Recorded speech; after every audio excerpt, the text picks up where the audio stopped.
Have you ever found yourself in a conversation that leaves you feeling small, exhausted, or emotionally drained? It's not always obvious who is doing it or why. The person might be a coworker who is constantly complaining, a friend who makes a backhanded compliment, or a family member who always shifts the blame.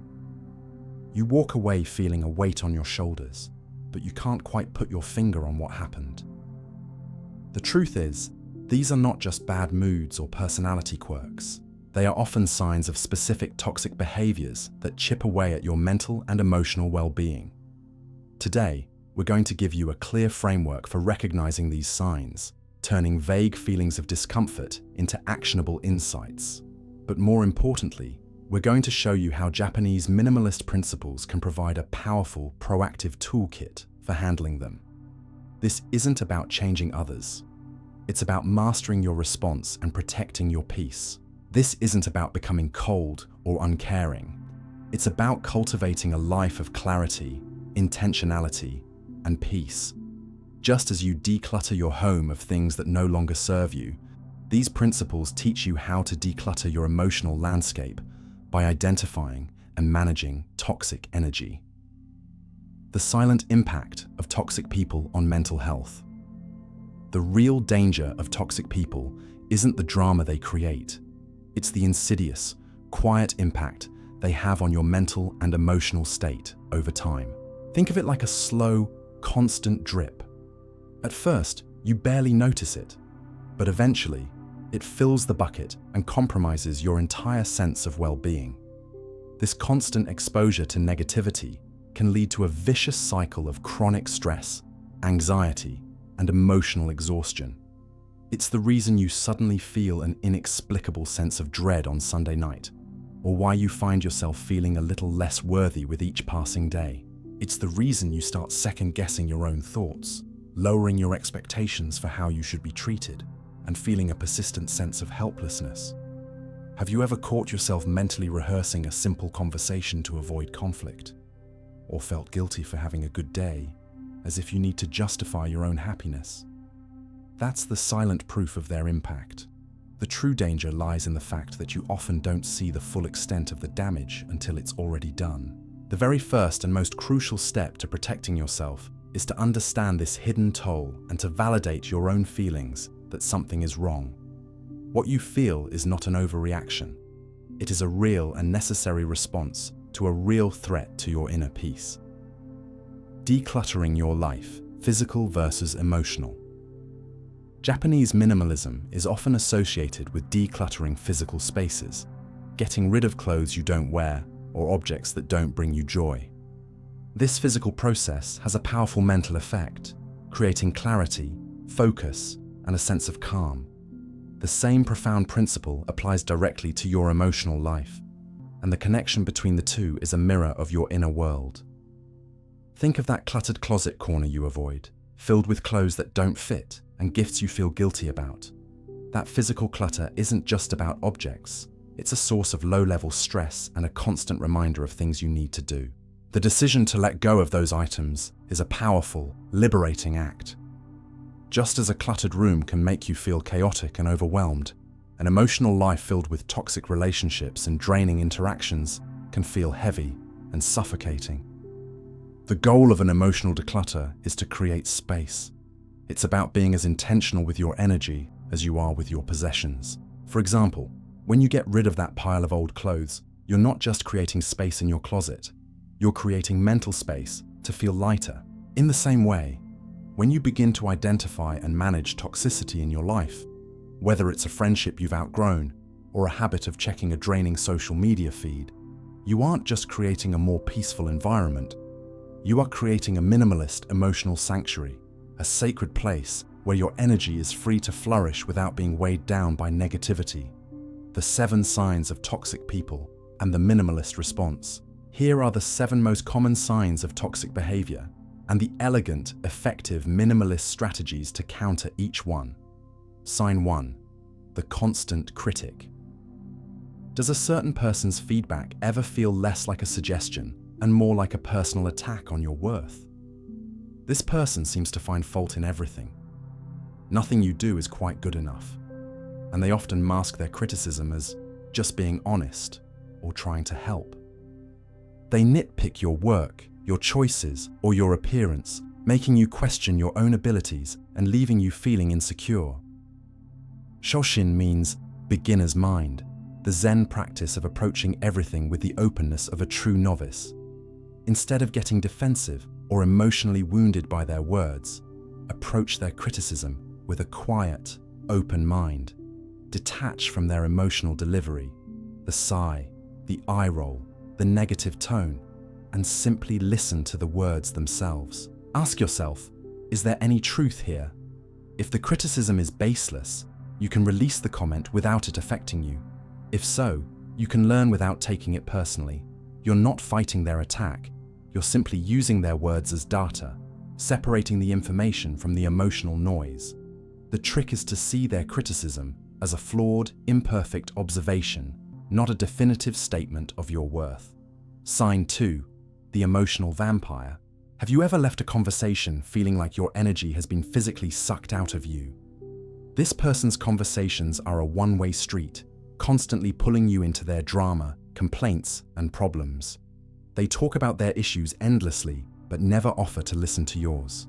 Ma is the Japanese concept of intentional space. It's the silent, intentional gap between things. Instead of immediately getting pulled into their conversation, create a brief, mental pause. Take a slow, deep breath, or even a physical pause, like taking a sip of tea or adjusting your posture, before you respond. This is your moment to create an emotional boundary. It allows you to choose to be a listener without becoming a full participant in their drama. You can then respond with simple, non-committal phrases like, "I'm sorry to hear that," or "I hope things get better," without getting fully invested. That brief pause is your most powerful tool for protecting yourself. Sign 3, the blame shifter. Does a certain person in your life never seem to take responsibility for their actions? This person never takes accountability. It's always someone else's fault, or the world is against them. They manipulate situations and others to avoid blame, often making you feel responsible for their problems. Their favorite phrase is, "If only you had." Hon is your true, private self, and Tatame is the polite, public persona you present. With a blame shifter, protect your Hun at all costs. Maintain a polite and professional tatame, but do not emotionally engage or accept their blame. You can listen without agreeing. By keeping your true feelings private, you deny them the power to manipulate you or make you feel guilty for their choices. You can say, "I understand you're upset," without accepting responsibility. Sign 4, the chronic complainer. Do you know someone who finds fault with everything? The weather, their boss, their food, the traffic. They aren't looking for a solution. They are looking for someone to commiserate with. Their negativity casts a dark cloud over every interaction, and their endless pessimism becomes infectious. Kanketsu is the art of concise simplicity. When a chronic complainer starts, do not engage with their negativity. Keep your responses brief and simple. Acknowledge their words with a neutral phrase like, "I hear you," or "That's a tough situation." Do not ask open-ended questions like, "What are you going to do about it?" or "Why did that happen?" Simplicity is your tool to avoid fueling their fire, preventing their drama from becoming yours. Sign 5, the drama magnet. Is there a person in your life who seems to thrive on conflict and gossip? They often pit people against each other, creating a sense of chaos and instability wherever they go.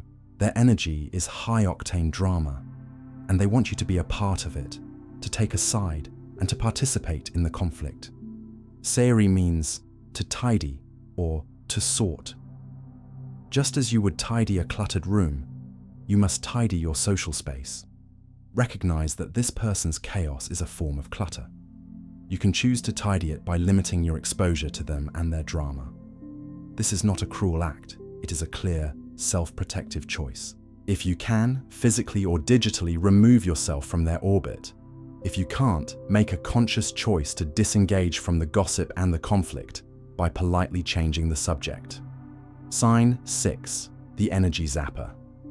Do you know someone whose presence, even if they aren't overtly negative, leaves you feeling completely drained? They may be overly needy, constantly seek validation, or have a habit of monopolizing your time and attention without any reciprocation. You feel exhausted by their neediness, not their negativity. Your Ikigai is your life's purpose, your reason for being. Your time and energy are not just yours. They are a resource for fulfilling your purpose. When you encounter an energy zapper, your Ikigai becomes your boundary. You can politely decline an extended conversation or a last-minute request by saying, "I'm working on something important to me right now, but I'll catch up with you later." You are protecting your energy not for selfish reasons, but to honor your purpose. Sign 7. The boundary violator. Does a person in your life consistently ignore your boundaries, whether it's by calling at all hours, oversharing personal details, or pressuring you into things you don't want to do? They don't respect your no and see your boundaries as a challenge to be overcome.